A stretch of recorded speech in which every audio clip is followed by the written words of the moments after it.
Malaysia juga menghadapi cabaran yang agak getir. Kadar pengangguran di Malaysia adalah di paras 3.9%. So, isu yang tak settle-settle di Malaysia lagi adalah pengangguran. Pengangguran meningkat kepada 5.0% pada bulan April 2020. Mustahil ke kalau kita nak lahirkan usahawan sebenar melalui pendidikan tinggi? Kalau kita tengok artikel tentang situasi di Malaysia, ada 200,000 graduan yang tak ada kerja. Disebabkan teknologi yang berubah, perubahan ekonomi, perubahan pemikiran generasi baru, education yang dulu tu mungkin tidak lagi bersesuaian. Dan mengikut anjuran Jabatan Perangkaan Malaysia pada 14 Mei 2020, kadar pengangguran dijangka akan meningkat.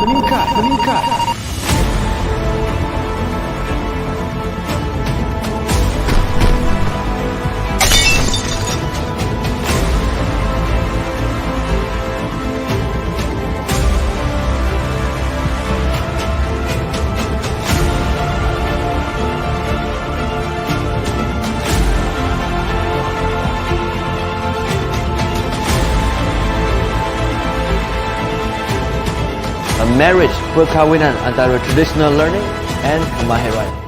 Welcome to the revolution.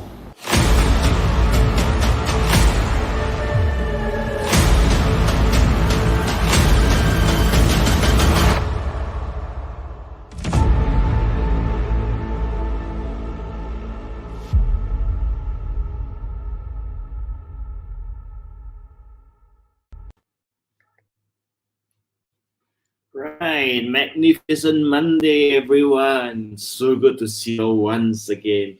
So today will be the last day for my 44-day series on perceptual mental shaker. And if you found this whole entire thing beneficial to you, remember to subscribe to us, follow us. All right, so that I may come back in to share with you all more tips and techniques along the way. But basically, I'm just taking a break first. Remember to subscribe, hit us on the follow button, so then next time when I start coming on again, you will be able to get the notification. Hey, Sophie, good morning. Morning, Zati. So we're going to talk about the last day, and also coincidentally, the last topic of the whole entire series is about having your business, running your business through this pandemic.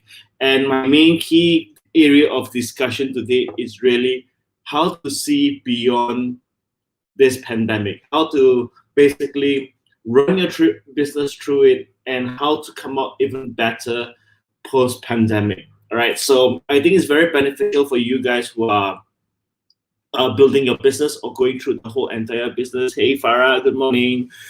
So it's like this is the time when it's the whole world is shaking, the whole economy is shaking, everyone has talked about uncertainty, and I think the only ones that will make it throughout, I mean, those people in every problem or every challenge that people go through is always an opportunity, and it's a matter of whether you're going to come out stronger or you'll come out worse. And that's a true fact. And it's how you do business, really. So before you talk about developing a product or move along and seeing beyond, you need to understand how is the economy being impacted right now, right? So there are different types of economic impact. One of it is that you can actually see many years ago, maybe in year 2008 in Canada, for example, it's a V-shaped economic impact. That means the economy went all the way down and then it bounces right up. All right, then after that in the US a few years ago, basically it was a U-shape. That means it went all the way down, it stayed a bit stagnant for a while, and then it went up again. All right. The one problematic one which people can actually consider looking at as a challenge was something that happened in Greece, where the economic situation was like an L shape. That means it went all the way down and it went on constant down. Now, currently, we are not really sure what's happening. In the Malaysian context, I believe we're still on the low part, is whether we're going to go back up or are we going to remain constant? All right, so let's put it this way. Our GDP is going down. People are not spending money. People are really worried. In the event that this goes down, our economy will just be lateral down and nothing will move. All right. The only thing what we can do as entrepreneurs or individual is, of course, I'm not asking you to simply spend money. We most probably have to look at creating different type of products, creating different services where we can start to keep the economy going, start to look at different things that is needed. This is when you really need to sit back and think, how are you going to go through your whole entire business right now if you're running a business, or if you're working for somebody, what do you do how can you play a role in terms of helping working with your company move along. But more on the context of entrepreneurship here, we are talking about most probably we need to start to reach out. This is the best time for sales and marketing. I think this is the best time for you to do market branding and positioning. Now, what do you mean? People ask me, what do you mean, Adrian, by marketing and positioning, etc.?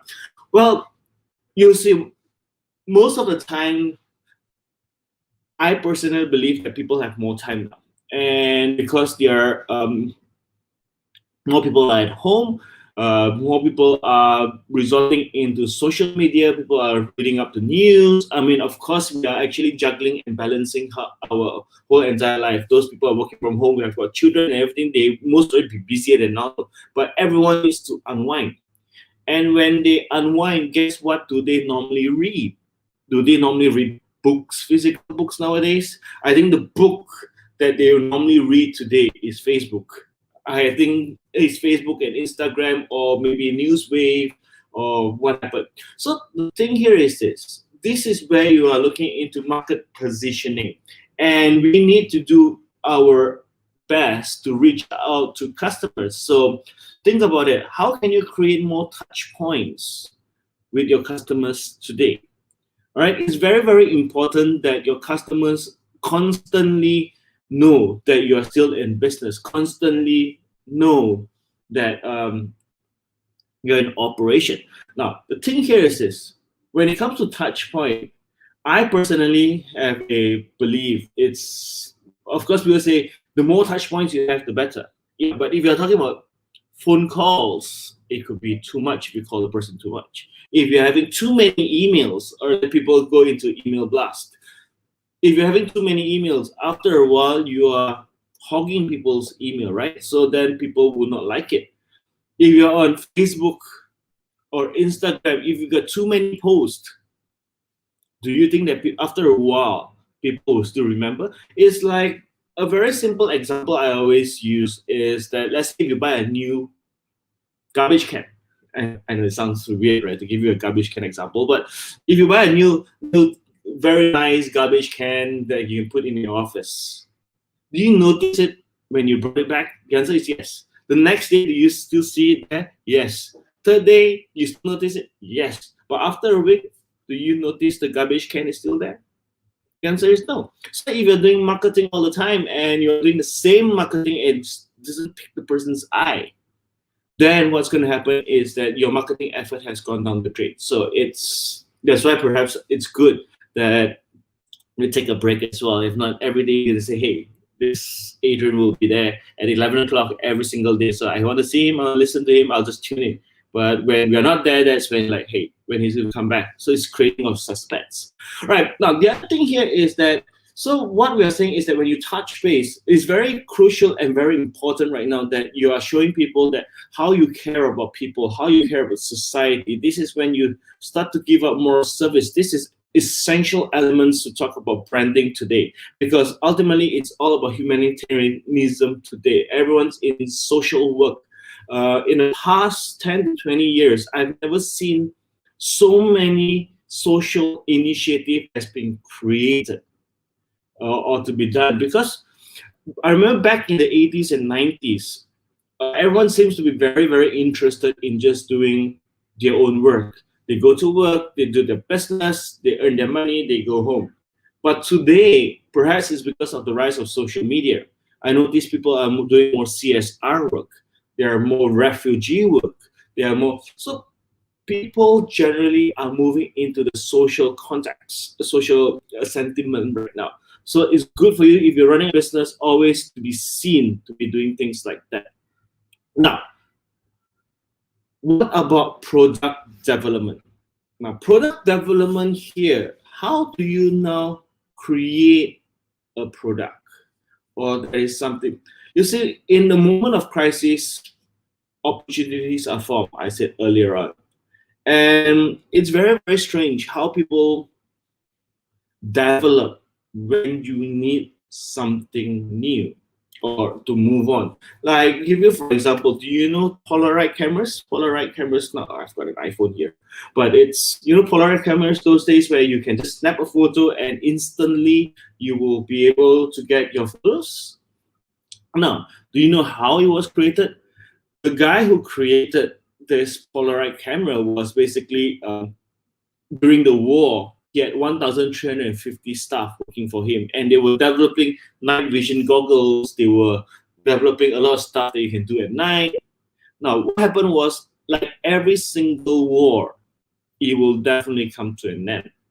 Like if you're thinking that you're making a lot of money today by investing in gloves, the hard truth is one day the pandemic will come to an end. So your gloves are not as pricey or worth as much, or you're looking at face masks, right? Because this trend will come to an end one day. It's a matter of time, right? But I do not know how long. So like for Polaroid, he was like, oh no, I've got 1,300 people working under me, and what can I do?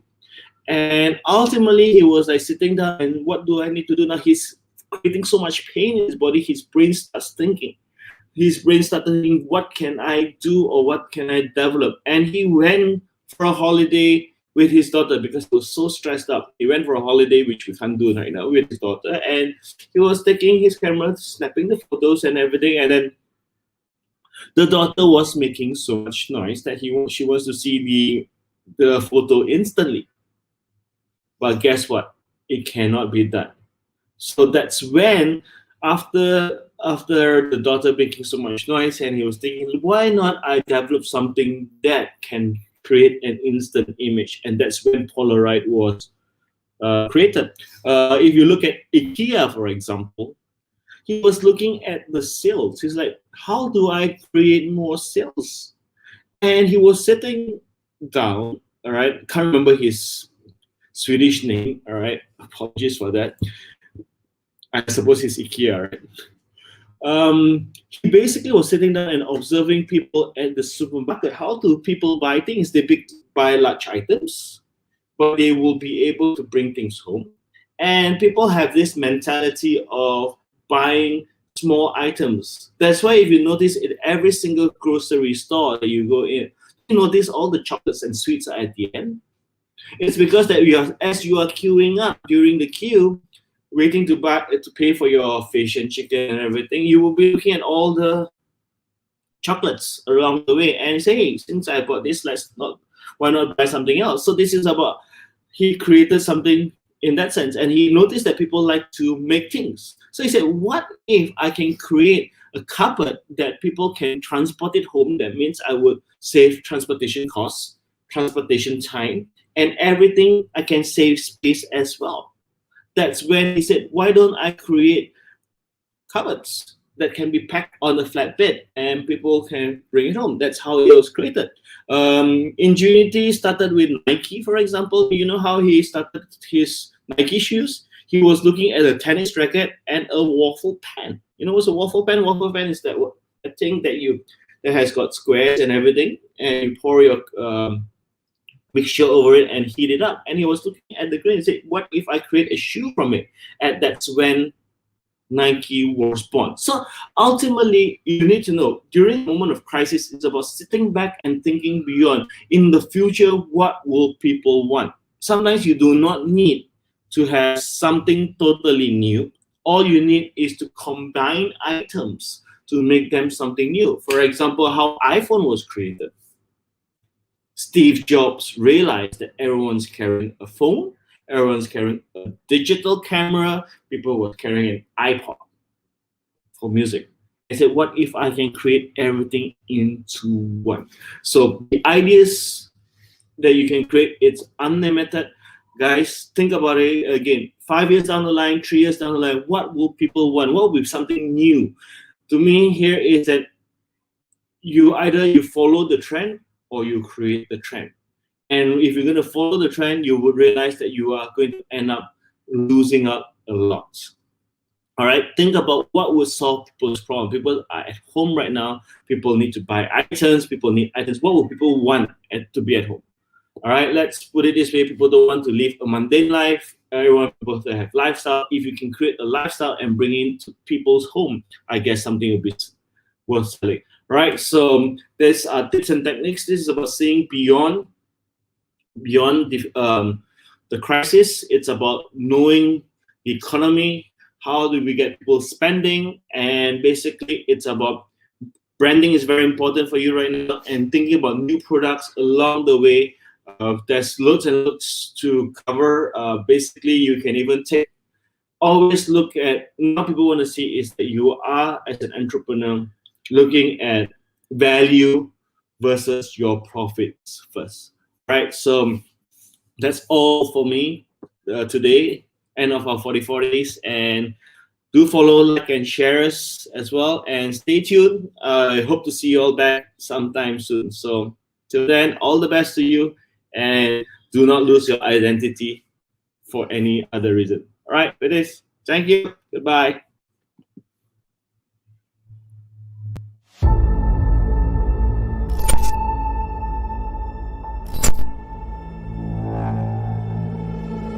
Malaysia juga menghadapi cabaran yang agak getir. Kadar pengangguran di Malaysia adalah di paras 3.9%. So, isu yang tak settle-settle di Malaysia lagi adalah pengangguran. Pengangguran meningkat kepada 5.0% pada bulan April 2020. Mustahil ke kalau kita nak lahirkan usahawan sebenar melalui pendidikan tinggi? Kalau kita tengok artikel tentang situasi di Malaysia, ada 200,000 graduan yang tak ada kerja. Disebabkan teknologi yang berubah, perubahan ekonomi, perubahan pemikiran generasi baru, education yang dulu tu mungkin tidak lagi bersesuaian. Dan mengikut anjuran Jabatan Perangkaan Malaysia pada 14 Mei 2020, kadar pengangguran dijangka akan meningkat.